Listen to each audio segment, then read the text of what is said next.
At DSW, we ask the important questions, like, what shoes are you going to wear?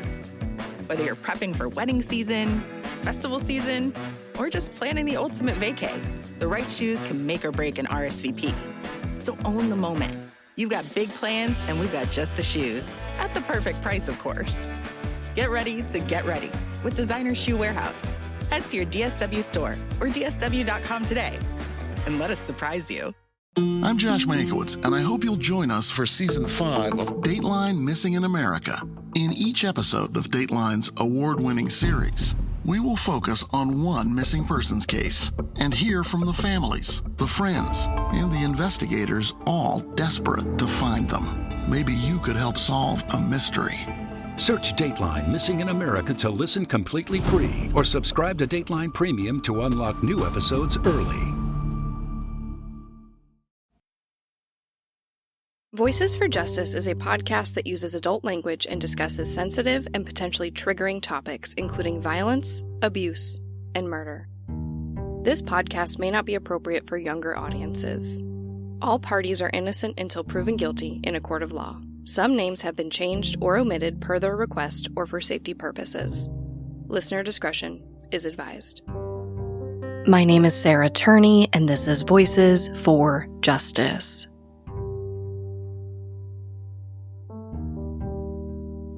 Today I'm discussing the case of Shelley Sikes. In 1986, several witnesses saw parts of 19-year-old Shelley Sikes' abduction after a pickup forced her car off the road near Texas City. One passerby stopped, but left after a man said it was a family matter. Other witnesses saw Shelley fight to get away and heard her cries for help. By morning, Shelley's shattered blue Ford Pinto had been found abandoned with blood that wasn't hers inside. This is the case of Shelley Sikes. It's Saturday, May 24th, 1986, and 19-year-old Shelley Sikes is working hard during her shift as a server at Gaido's. It's a popular seafood restaurant in Galveston, Texas. And this night is really busy. Not only is Gaido's a famous restaurant that's been serving locals and tourists since 1911, it's also Memorial Day weekend. Now, during her shift, Shelley calls her boyfriend Mark. They had plans to meet up after her shift, but when they talk, she tells them that she's really tired. She just wants to stay in for the night and watch movies together. Mark is completely on board. This isn't a new relationship. They've been together for a few years since meeting in high school. And while they were young, they did have plans to get married someday. But before Shelley gets back to work, she tells Mark that she'll just head straight to his place in Texas City after her shift, which, according to court documents, was at around midnight. But Shelley never shows up. At first, Mark isn't really concerned. Again, it's a busy night for the restaurant. I think most people who worked as a server in the restaurant industry understand how unpredictable these shifts can be. But then another hour goes by, and that's when he starts to get worried. Mark calls the restaurant and speaks to one of Shelley's coworkers, but they tell Mark that she left just before midnight. And considering it's only about a 20-minute drive from the restaurant to Mark's house, she should have already been there by now.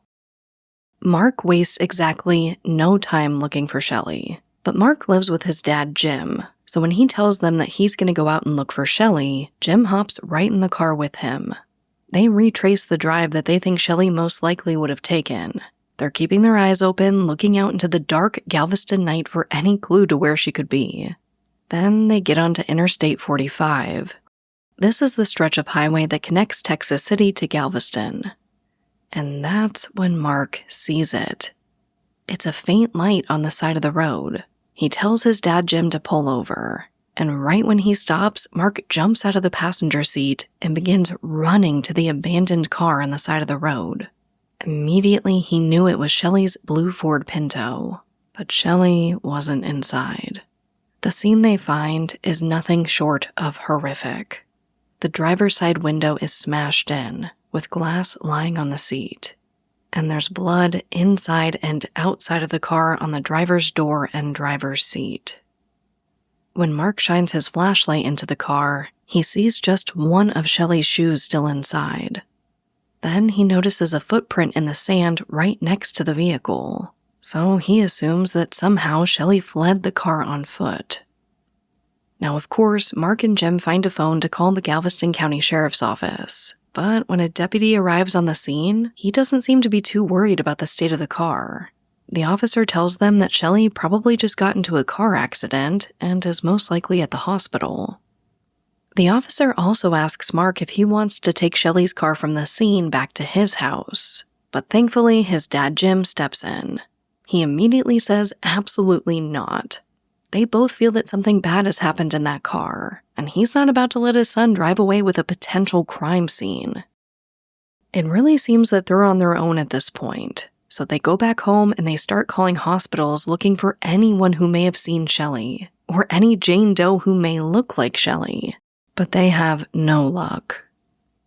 After realizing that this most likely wasn't an accident, they decide at about 2:30 a.m. to call Shelley's mom, Erin, to tell her what happened.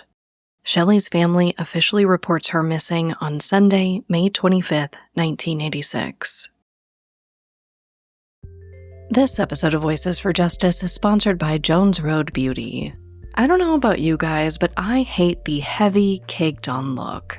You know what I'm talking about. The older I get, the more I realize that looking good starts with good skincare. That's why I'm obsessed with the Miracle Balm from Jones Road Beauty. It provides that effortless, natural look I'm looking for without a ton of makeup. You can use it as a highlighter, bronzer, blush, or lip tint. It really is the ultimate no-fuss multitasker. But my favorite part is that all of the Jones Road Beauty products are good for your skin. But if you are looking for a little more coverage, they also just launched their brand new foundation stick. It's still skincare forward, but delivers buildable, real coverage while feeling completely weightless on your skin.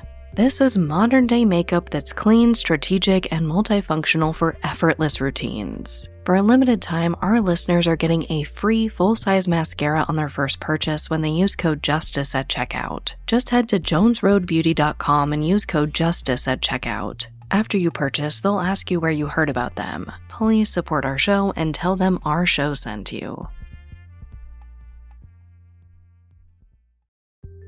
This episode of Voices for Justice is sponsored by Hers. If you've tried everything to lose weight and still feel stuck, this summer can be different. Weight Loss by Hers is designed to support you in reaching your goals, with access to an affordable range of FDA-approved GLP-1 medications, including the Wegovy pill and the Wegovy pen. Everything is 100% online through Hers. You'll connect with a licensed provider who will determine if treatment is even right for you. If prescribed, your medication is delivered right to your door. No insurance necessary. And it doesn't stop there. Weight Loss by Hers goes beyond medication by offering access to 24/7 messaging with your care team, and tons of in-app lifestyle and nutrition tips, like recipes, meal plans, fitness videos, sleep content, and more.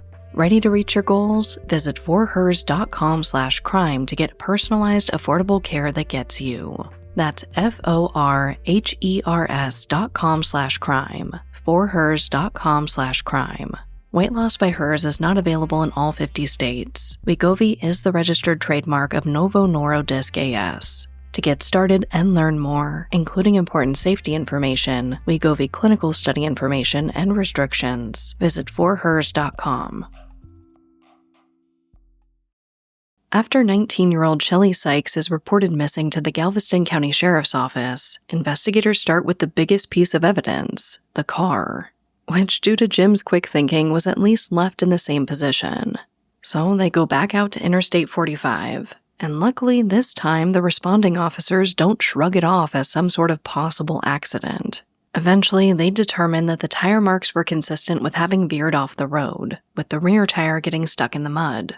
It also showed that Shelley had furiously been trying to get out of the car. It was even still in drive when they found it. They also found all of her belongings still inside. Because Shelley's purse, identification, and cash tips remained in the car, investigators had little reason to believe that robbery was the primary motive here. Everything pointed to someone doing something to Shelley while she was stuck on the side of the road. Of course, in a case like this, they start with the inner circle and work their way out. Shelley wasn't known to have any enemies. In fact, she seemed pretty loved by everyone who knew her. Shelley's sister Dana told Grace White with KHOU 11 News that Shelley was always the life of the party. And when Shelley had recently graduated high school the previous year, her class voted her best personality, most talented, and Miss School Spirit. There was nothing in Shelley's past that would lead them to believe that anyone who knew her would want to hurt her. With detectives now looking at the possibility of a stranger harming Shelley, they head to the restaurant to see if there was anything out of the ordinary during her last shift. Now, just as a little aside, while Shelley was attending the University of Texas, she also worked at Gaido's to help her achieve her bigger dream, working as a professional dancer and opening her own studio one day. Shelley was an incredibly talented dancer and aspired to teach dance to children. And even though the job she was working wasn't her end goal, she took the responsibility very seriously and was known as a great worker. But when detectives speak with her co-workers, none of them report seeing anything or anyone suspicious during her shift. When she clocked out, they say that Shelley appeared to be totally fine. So, with very few leads, law enforcement decides to turn to the public for help. There was a major media push about Shelley. Her photos, her flyers were absolutely everywhere. And as we see, this was in large part due to her family and her community. Locals began to give their time and money. The oil company in Texas City where Shelley's mom Erin worked also donated towards a reward. Soon, the family was offering $12,000 for Shelley's immediate return. Her mother Erin told the Houston Post, quote, "We're all trying to keep our chins up and hope for the best, because she's a precious little girl and we all want her back." End quote. And it doesn't take long for witnesses to come forward with very disturbing accounts of what happened to Shelley. One man told police that he saw Shelley on Interstate 45 on the night of May 24th. He said that he saw her driving fast, with a two-tone truck following close behind her. Then the truck forced Shelley off the road. The driver ran out, smashed her window, dragged her out of the car, and into the truck before driving away. Now, this man says that he did try to help. He pulled over, got out of his vehicle, and asked if they needed any assistance. But he was told by the man that it was a family problem and to stay out of it. So he backed off. This man gave a description that matched Shelley and described the suspect as a white male. Then a teenage couple came forward to say that they also saw Shelley being run off the road on Interstate 45. They gave a very similar account to the first man, but they were able to give more details about the man who grabbed her. They said he was a white male with a medium build and scraggly hair, standing around 5'9" to 5'10". They worked with a sketch artist and soon flyers were distributed with the image. And this really just compelled Shelley's family to work even harder. They made hundreds of thousands of posters and put them up all around the Galveston area. Shelley's dad, Eddie, also coordinated a nationwide campaign that sent flyers to at least 42 states. They also put up multiple billboards with a massive photo of Shelley and the $12,000 reward. One was displayed in a very prominent area so that everyone leaving Galveston would have to see it. And all of these efforts did lead to people calling with potential information. Detective Wayne Kessler later told On the Case with Paula Zahn that at one point they received 300 tips from all across the country. This led them to looking into as many as 150 possible suspects. That's huge. But unfortunately, after chasing down all the leads, none of them produced any viable answers about where Shelley was. Obviously, this was just excruciating for Shelley's family. In an interview with the Houston Chronicle back in September of 1986, her mom, Erin, said, quote, "I have to have my hope. I couldn't make it if I didn't have my hope. But it's the not knowing that really wrenches my heart. In the beginning, it was a lot easier to expect a phone call at any moment about Shelley. As the time has passed, I've gotten over the shock and numbness. It was like having a bad dream, and after waking up, telling myself that there was no way this could be true." End quote. In that same article, Shelley's dad, Eddie, said, quote, "One of my biggest problems is that I don't have her kidnapper right in front of me. I don't know who he is. He's a phantom." End quote. I don't think it can be overstated how hard this family worked for Shelley. While all this is happening, Shelley's sister Dana was supposed to get married, but she postponed her wedding hoping Shelley would be back to attend. It wasn't until Shelley's case hit the 1-year mark that Dana decided to go forward with her wedding. And she actually invited the 2 lead detectives, Wayne Kessler and Tommy Hansen, both of whom agreed to be there. But on the day of the ceremony, they didn't show. And while I have to imagine that this was upsetting at first, she soon learned that they had a very valid reason for not being there. They'd just gotten the biggest break in this case to date.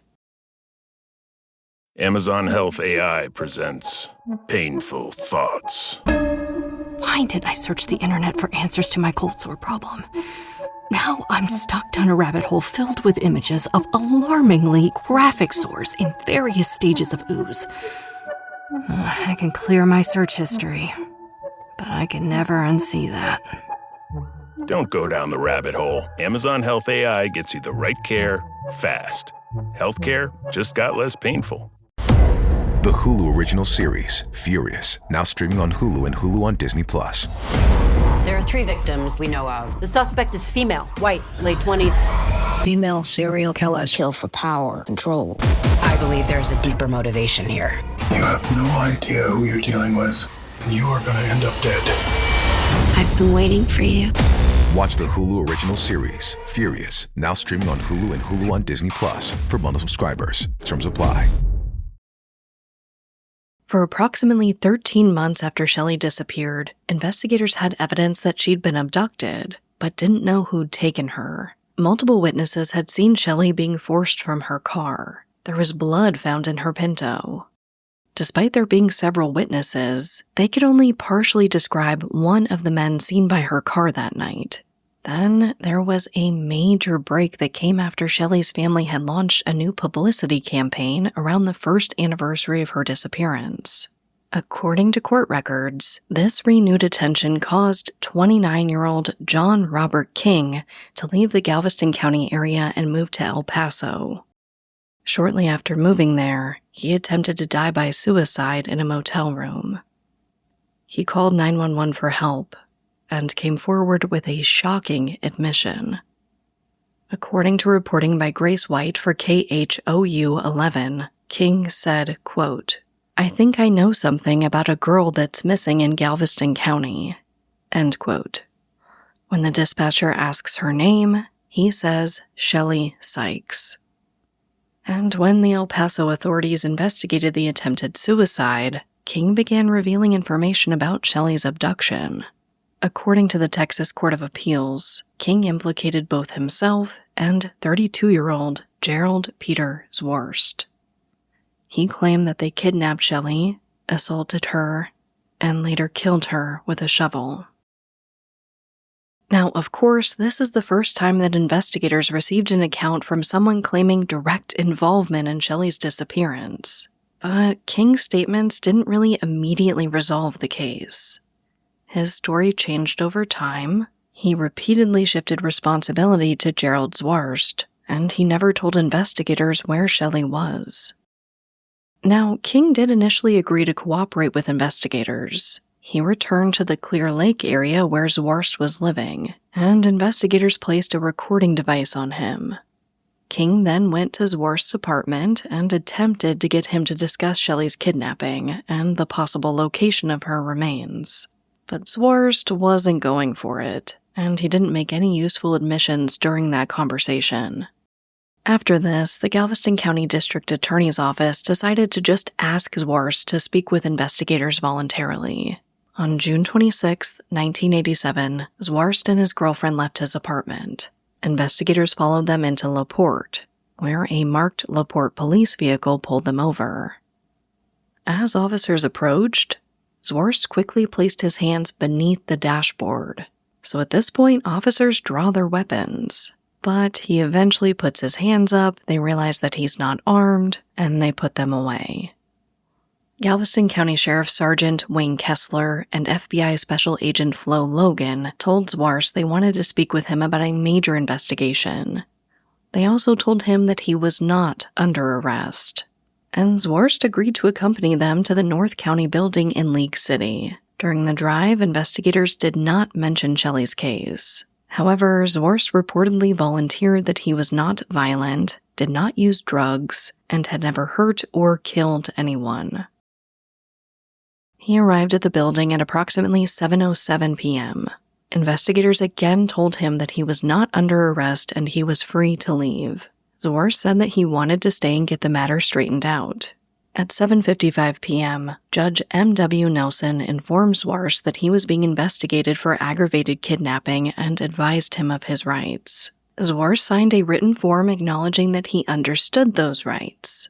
So, the videotaped interview began at approximately 8:43 p.m. During the interview, Zwarst admitted that he remembered parts of the weekend Shelley disappeared. He said that he did help King get Shelley into the truck. He admitted to placing his foot on her while she was restrained on the floorboard, and added that he and King took Shelley to Spillway Park in Bay Cliff. But Zwarst claimed that his memory was incomplete because he and King had consumed large amounts of beer and smoked marijuana laced with PCP. But it was too late for Zwarst. During a break in the interview, investigators prepared a sworn probable cause affidavit charging Zwarst with Shelley's aggravated kidnapping. An arrest warrant was issued at approximately 1:15 a.m. on June 27th. When the interview resumed, investigators informed Zwarst that he was now under arrest, and again advised him of his rights.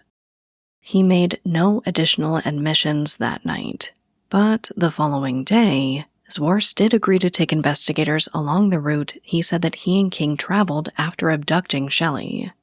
At the conclusion of that trip, he gave another recorded statement. He claimed that King repeatedly kicked Shelley down onto the truck's floorboard while they drove towards Spillway Park. Zwarst said that Shelley was moaning during the drive. According to Zwarst, King eventually placed Shelley in the bed of the pickup. Zwarst then drove to the home of King's parents, which was located a short distance from the park. King went inside and then returned with a shovel. The two men then traveled to a house that King was renting. Zwarst claimed that he went inside, ate dinner, and drank beer while King remained outside. When he eventually came back outside, the truck was still there, but Shelley was gone. Zwarst insisted that he didn't know what King had done with her or where she'd been taken. But prosecutors quickly learned that wasn't the story he was telling other people. This episode is supported by FX's The Shards, a seductive drama from executive producer Ryan Murphy. Set in 1980s Los Angeles, the series follows a group of glamorous, deeply entangled high school seniors drawn into a life of wealth, beauty, parties, and excess. At its center is Brett, whose reality begins to unravel when the arrival of a new student coincides with a series of mysterious murders. FX's The Shards premieres August 5th on FX and Hulu. I'm Josh Mankiewicz, and I hope you'll join us for Season 5 of Dateline Missing in America. In each episode of Dateline's award-winning series, we will focus on one missing persons case and hear from the families, the friends, and the investigators, all desperate to find them. Maybe you could help solve a mystery. Search Dateline Missing in America to listen completely free or subscribe to Dateline Premium to unlock new episodes early. Following his arrest, Zwarst was placed into the Galveston County Jail with two men named Michael Anthony Collins and Daniel R. Moran. Both men later testified that Zwarst voluntarily spoke to them about his participation in Shelley's abduction. According to their testimony, Zwarst claimed that he passed out at King's rented house. When he regained consciousness, he allegedly saw King striking Shelley with a shovel and burying her alive. Obviously, this is a very different account from what he told investigators. Previously, he said that he went inside, came back out, and Shelley was gone. That he didn't really know what happened. Now, accounts given by King and Zwarst directed investigators toward Spillway Park, King's parents' property, King's rented house, and the surrounding Bay Cliff, Bayview, and San Leon area. They conducted major searches, including a major volunteer search involving approximately 600 people in August of 1987. Shelley's mother, Erin, told the Houston Chronicle, quote, "It's heartwarming to know that there are this many caring people out there. It's really kind of overwhelming. It makes you feel as good as you can feel in this situation." End quote. Shelley's father, Eddie, added, quote, "We all need to start looking after each other's children. I believe everyone is much more concerned about their safety, their children's safety, and safety in general. Shelley's disappearance may have brought some good." End quote. Unfortunately, none of those searches recovered Shelley, and both men continued blaming each other. Now, King and Zworst were eventually indicted for aggravated kidnapping. Although King had alleged that Shelley was killed, her remains had not been recovered. There was no forensic evidence establishing a cause of death, and the men's account of the final violence were inconsistent. So, prosecutors proceeded with aggravated kidnapping, a charge supported by the eyewitness accounts, physical evidence, and the men's own admissions. Now, in December of 1987, before the official trials began, Eddie Sikes used another tactic to compel King and Zworst to tell them where Shelley was. He filed a $30 million wrongful death civil lawsuit against the men. His attorney told Ken Lanterman with the Houston Post, quote, "The dollar figure is just a statement to show how serious we are. The ultimate goal in this case is to find out where Shelley is. We feel we have more at our disposal than in the criminal system. People can still invoke the Fifth Amendment, but we're going to give it a try. This is just another alternative." End quote. In that same article, Shelley's stepmother, Denise Sikes, added that this suit wasn't a criticism of the investigation, and said that she believed investigators did all they could on this case. Unfortunately, as far as I could find, this civil suit never went forward. But King and Zworst were tried separately in 1988 on the criminal charges. King was convicted of aggravated kidnapping and sentenced to life in prison. It's also extremely worth noting here that the blood found on Shelley's Pinto was a match to King's blood type, not Shelley's or Zworst's, which would be consistent with the accounts that King was the one who smashed her window and pulled her out of the vehicle.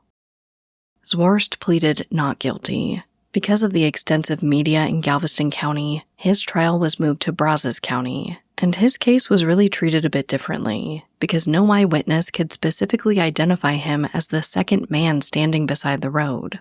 The case against him relied heavily on his own recorded admissions, his route reconstruction, the testimony of those two inmates, and the other evidence establishing that Shelley had been forcibly abducted. And as we see defense attorneys try to do, before trial, they attempted to keep his recorded statements out of evidence. They argued that the traffic stop amounted to an illegal arrest, and that the lengthy interrogation made his statements involuntary. Now, the court held extensive hearings on these claims. Sergeant Kessler, FBI Special Agent Flo Logan, and the jailhouse witnesses were among the people who testified. Ultimately, the judge determined that Zworst voluntarily accompanied investigators, was repeatedly told that he was free to leave, received multiple warnings about his rights, and was given the opportunities to eat, drink, smoke, rest, and call his mother. So, ultimately, the judge allowed the statements to be presented at trial, and jurors were specifically instructed to disregard the statements if they believed that Zworst had been illegally arrested, threatened, coerced, or deprived of necessary food, sleep, or contact with his family. The jury ultimately found that the statements were voluntary. Like King, Zworst was convicted of aggravated kidnapping and sentenced to life in prison. He did appeal his conviction, again arguing that his video and audio recorded statements resulted from an illegal arrest and physical or psychological coercion. But on November 30th, 1989, the Texas 14th Court of Appeals rejected both arguments and affirmed his conviction. So King and Zworst were both convicted of aggravated kidnapping, but not murder. And they refused to say where Shelley's remains were. So her family kept fighting. They wanted to find her and lay her to rest properly. And this is what made me cover this case. Shelley's stepmother Denise told Ruth Rendon with the Houston Chronicle, quote, "Shelley's still missing to us. Shelley still hasn't been found." End quote. Eddie Sikes even went to the home of King's parents, basically begging them to compel their son to reveal what they did to Shelley's remains. And investigators kept fighting for Shelley as well. In 1990, investigators searched a cow pasture near Spillway Park after receiving a tip they considered credible. Later case summaries attribute the information to Zwarst, who reportedly underwent hypnosis and drew a map. So investigators surveyed the 3-acre property, mowed the pasture, and used a bulldozer to remove layers of soil. They didn't find Shelley. But they did find something. They recovered a petite white blouse. Testing was inconclusive, but it seems that Shelley's family is a little split about whether or not this belongs to her. Shelley made a lot of her own clothing, and this did appear to be handmade. But in the end, it's never officially been linked to her, so it remains one of the biggest questions in this case. And nearly 20 years later, investigators make this shocking confession that they think during this search they were incredibly close to finding Shelley. In 2021, Galveston County Sheriff's Office Lieutenant Tommy Hansen told Galveston County Daily News, quote, "We went out there and dug there, and she had been there, but she had obviously been moved." End quote. While the search for Shelley's remains continues to this day, her family took the initiative to create their own type of closure. In 1996, for the 10-year anniversary of Shelley's abduction, her family moved forward with a private memorial service for her at the Galveston Memorial Park in Hitchcock, Texas. There, they placed a black granite marker on an empty grave. Shelley's sister Dana told the Associated Press, quote, "It's going to be a ceremonial kind of closure. I don't know if we'll ever find her body or not, but we do need to have some kind of closure. At least now we can say this is where she's buried, even though she's not there." End quote. Eventually, both men became eligible for parole, and Shelley's family repeatedly organized opposition to their release. King and Zwarst were denied parole in 2007 and again in 2012. Zwarst was denied once more in 2017.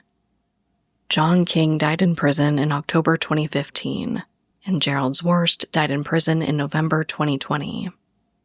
Despite receiving more tips over the years, Shelley's family appealing to both Zwarst and King in prison, as well as King's father, and both men being offered immunity from murder charges in return for the location of Shelley's remains. As of recording this episode, they have not been found.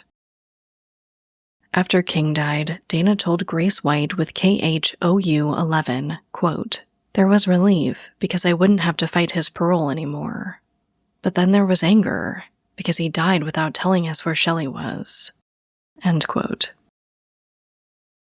Unfortunately, not long after Zwarst passed away in prison, so did both of Shelley's parents. Aaron passed in August 2021, and Eddie in March of 2022.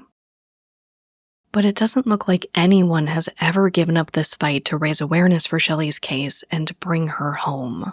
The Shelley Sikes Scholarship was established in 1988. It's a one-time $500 scholarship to be awarded to one Texas City High School senior seeking a degree in fine arts, just like Shelley. As far as I could find, it's still going to this day. And officially, the reason I even covered this case is because it's still open. Detective Kessler assured the Sikes family that her case will remain open until Shelley's found. He told Grace White with KHOU 11, quote, "Until we can find her and put her in the grave, it's never closed." End quote. Which brings me right to our call to action. With both John King and Gerald Zwarst now deceased, anyone who may have remained silent out of fear no longer has to protect them. If you knew either man, lived around Bay Cliff or San Leon in 1986, or ever heard anything about where Shelley was taken, please contact the Galveston County Sheriff's Office at 409-766-2300. Anonymous information can also be submitted through the department's crime tip line at 866-248-8477. And even if you don't have information, you guys know what I'm going to say, you can still help. Share Shelley's story, especially with anyone who lived in the area during that time. Someone may remember a conversation, a location, or something that they witnessed that didn't seem important then. Shelley's family has waited 40 years to bring her home. They and Shelley deserve so much more than an empty grave.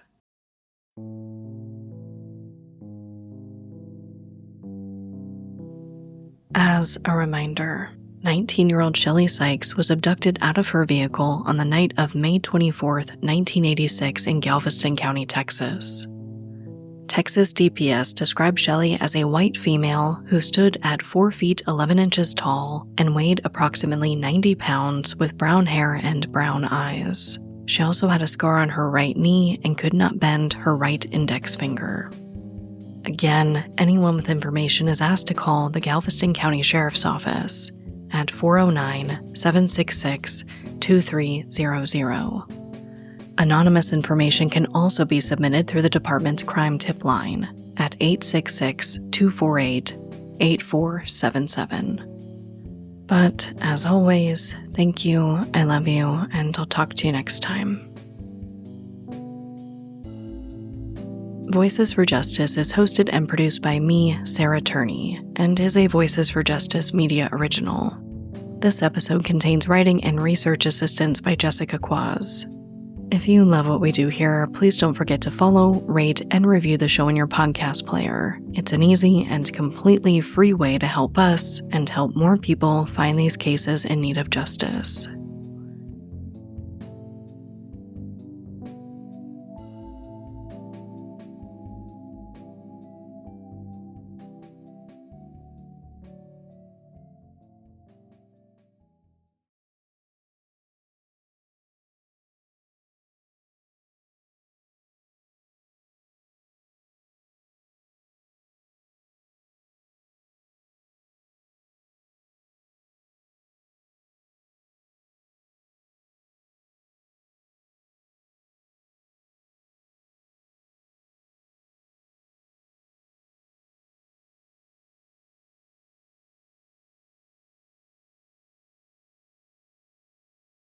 Welcome to the Secret After Show. The studio door is open, and our emotional support puppies, Popcorn and Heber, are in the room.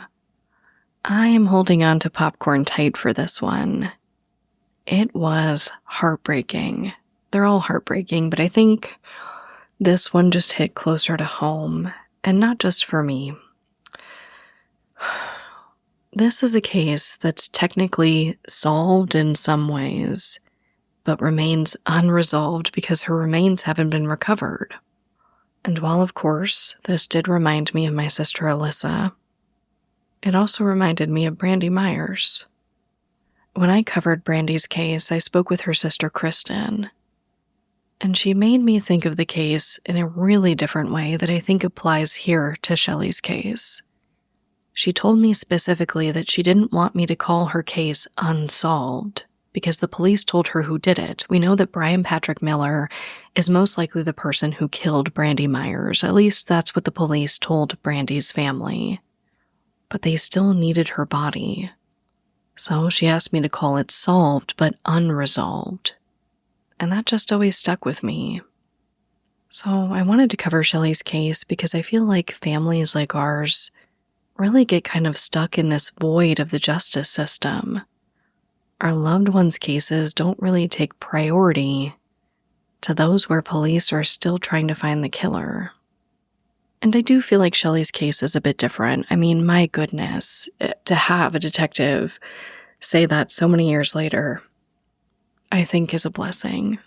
Like, obviously, it's more of a blessing to find her remains, but you guys know what I mean. I feel like what happened with my sister Alyssa and what happened with Brandy Myers is once they couldn't get the charges to stick after telling the family, this is the man who killed your loved one, sorry we can't find the body, they just kind of dropped it. And I think I get both sides. Like, unless something amazing comes up, what more can they do? But also on the family side, it's just the worst feeling. The next thing I have on my list that is also very emotional is the empty grave. that is something I think a lot of families can relate to, whether they share those stories publicly or just to a friend. I have heard it time and time again. And it is something I think without revealing their personal information, I can relate to by sharing my personal information. I've been there. When I was, maybe 15 or 16, I ingested some alcoholic beverages in my bedroom, and then I decided that that night was the night I would create a memorial for Alyssa. It's a longer story that I have told before, but essentially, I grabbed a shoebox, filled it with, computer-printed pictures of Alyssa because I will never give up the originals, went to my backyard in the pouring rain, dug a hole, put the box inside, said my piece, and just sobbed. And I don't say that to make you feel bad for me. I say that because I think that any form of closure that a family feels is appropriate, that's not hurting anyone, right? An empty grave, a short, drunken memorial in the rain as a teenager, whatever that might be, is valid to them and something we should respect. I think seeking comfort in the face of things so unimaginable is just a very human thing to do. Now, don't worry, I do have something sassy on my list, and you guys might have predicted it. Trying to get out of my feels because it is hard. I still cry over every episode, and I will keep saying it. Once I stop crying, I should not be in true crime anymore. But the next thing on my list that I wanted to scream, and you guys might know, the first responding officer underestimating this scene, right? And saying that her boyfriend could just take the car home, you guys. Like, hey, your girlfriend probably got into a car accident. She's probably at a hospital or whatever. Do you want to take her car home, even though there's a broken window and blood everywhere? What were they doing? Like, I'm sorry, back in the 80s, they did have, forms of testing, right? They still process things as crime scenes. Of course, the testing wasn't as advanced as we see now, but that made me want to scream. And just shout out to Mark's dad for being like, no, my son, this girl's boyfriend is not going to take this crime scene home. But I will get into that more later, a little bit of foreshadowing there. Let's move on to media discrepancies. On the case with Paula Zahn, just kind of shortened the timeline, glossed over some details. I see this all the time in true crime productions, right? They're trying to fit into a time limit. TV has such different rules than something like an independent podcast where I can sit here and ramble for the next hour if I wanted to because I do what I want. So I often see these narratives kind of shortened, things glossed over, things combined without really spelling out exactly what happened. But overall, I don't think it was the worst production. And luckily I did find, that court document that really helped me straighten out what each man said when speaking with police. So I think because this was so heavily covered back in the 80s, and people were going off of court records, and I dare say the standard of journalism was a little bit different back then, this one wasn't so bad.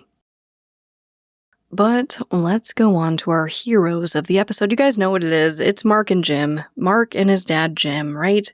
Trusting their instincts and taking action. We love to see it. Immediately, not immediately, Mark's an understanding boyfriend, right? She's a server at a busy restaurant during a busy weekend. So he's not, possessive, calling the restaurant, where is she? She was supposed to be here. But when an appropriate amount of time passed, an hour or whatever, he's like, hey, everything okay? And as soon as they say that she left an hour ago, he jumps into action. We love to see it. So that makes Mark our hero of this episode, and also Jim, you guys, the dad, for jumping in and being like, you're not going alone, I am going with you. When the police tell Mark to, again, this was the foreshadowing. When the police tell Mark to take the car, Jim's like, absolutely not. I think both of these men directly led to the conclusion in this case, found the crime scene, reported the crime scene, did not allow for the crime scene to be moved from the scene. Mark and Jim, if you are still out there, you make our heroes of this episode, but you are not the only ones. Of course, I have to put in the Sikes family for continuing to push for justice, even though the men were charged. And again, I just want to say, I think this case is a great example of how the justice system often leaves families feeling like there's more work to be done, despite them already having done so much. It sucks, but I do think that the Sikes family did an amazing job in this case, and I have no doubt that they will continue to push until Shelley is brought home. Which leads me into our segment of hope. This one is from People, written by Madison E. Goldberg, and is from July of 2026. The title reads, Cold Case Murder Victim is finally identified as a Navy veteran 54 years later thanks to new technology. We love to see it, you guys. The overview says, new genealogy technology helped identify remains found in 1972 as Navy veteran and fisherman Arms Henry Lottie. Lottie, who disappeared in 1965 after a bar dispute, was nicknamed Mousy for his gentle yet strong personality. Investigators are seeking information to solve the half-century-old case in Oregon and bring justice to Lottie and his family. Now, digging a little bit deeper, the article says, in 1972, the remains of a man were found off Highway 101 near Bandon, Oregon, bearing the, quote, marks indicative of homicidal violence, end quote. And you guys, I love to see it. This wasn't really done by law enforcement. It wasn't done by paid investigators. This was done by the Oregon Cold Case Collective, who, according to the county sheriff, is, quote, a group fully staffed by unpaid volunteers who have a passion for bringing old cases forward using new technology and investigative techniques, end quote. So the Oregon Cold Case Collective basically notified the county sheriff's office, who then notified the FBI, who helped actually get the testing done. Using this profile, they determined that he was 100% of Finnish ancestry and was born in 1909. But you guys, now that his remains have been identified, they are still looking to solve this case. They are asking anyone with information to call 541-396-7800.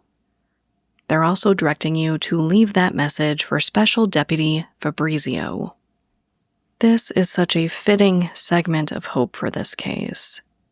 I also love that this was sparked by just volunteers who cared. So again, please never think that there's nothing you can do for these cases. It truly feels like empathy and people just giving a damn solve them every day. But as always, thank you, I love you, and I'll talk to you next time. I'm Josh Mankiewicz, and I hope you'll join us for Season 5 of Dateline Missing in America. In each episode of Dateline's award-winning series, we will focus on one missing persons case and hear from the families, the friends, and the investigators, all desperate to find them. Maybe you could help solve a mystery. Search Dateline Missing in America to listen completely free or subscribe to Dateline Premium to unlock new episodes early.